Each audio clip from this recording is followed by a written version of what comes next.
13 সালের 5ই মে শাপলা চত্বরে হেফাজত যে তাণ্ডব চালিয়েছিল, সশস্ত্র তাণ্ডব চালিয়েছিল ঢাকা শহরে, এবং বিএনপি সরাসরি যে সমর্থন দিয়েছিল, তা থেকে পরিষ্কার যে হেফাজতে ইসলাম, বিএনপি, জামাত, জঙ্গি একই চক্র, একই গোষ্ঠী।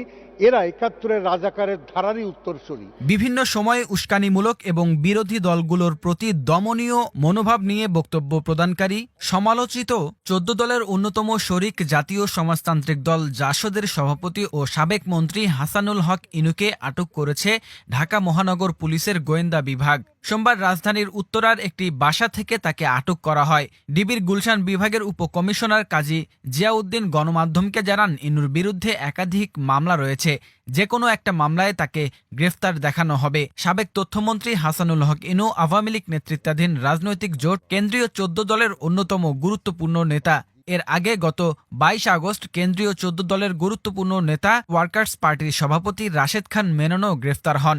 গত 5 আগস্ট ছাত্র জনতার তীব্র গণ আন্দোলনের মুখে প্রধানমন্ত্রীর পদ থেকে পদত্যাগ করে দেশ ছাড়েন আওয়ামী লীগ সভাপতি শেখ হাসিনা।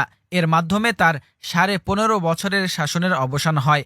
তিনি বর্তমানে ভারতে অবস্থান করছেন। সরকারের পতনের পর থেকেই শেখ হাসিনা সহ সাবেক মন্ত্রী, প্রতিমন্ত্রী ও আওয়ামী লীগ নেতাকর্মীদের নামে বেশ কয়েকটি হত্যা মামলা করা হয়েছে। 14 দল নেতা রাশেদ খান মেনন ও জাতীয় সমাজতান্ত্রিক দলের সভাপতি হাসানুল হক ইনুর নামেও হত্যা মামলা হয়েছে।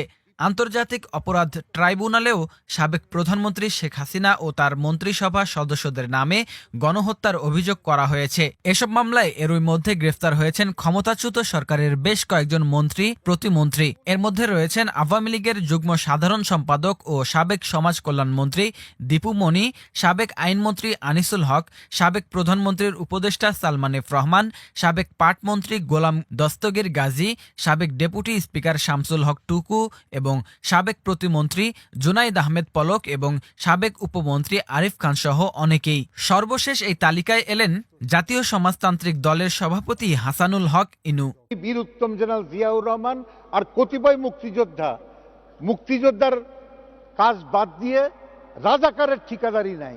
সেই রাজাকারের ঠিকাদারির দল বিএনপি। সেই বিএনপি আজকে সরাসরি হেফাজতকে সমর্থন দিচ্ছেন, অর্থাৎ হেফাজত ইসলাম পাকিস্তানের রাজাকার এবং পাকিস্তান পন্থার মুখোশে খেলছে। বিএনপির ভাড়াটে খেলোয়াড়, এটা রাষ্ট্রের জন্য হুমকি। আমি মনে করি এটাকে শক্তভাবে দমন করা ছাড়া আর কোনো পথ নাই। এইখানে ছাড় দেওয়া উচিত না। মনে রাখবেন, দুধ কলা দিয়ে গোখরো সাপ পুষতে নাই। গোখরো সাপ কিন্তু দিনের শেষে যে পুষবে তাকেই ছোবল মারবে।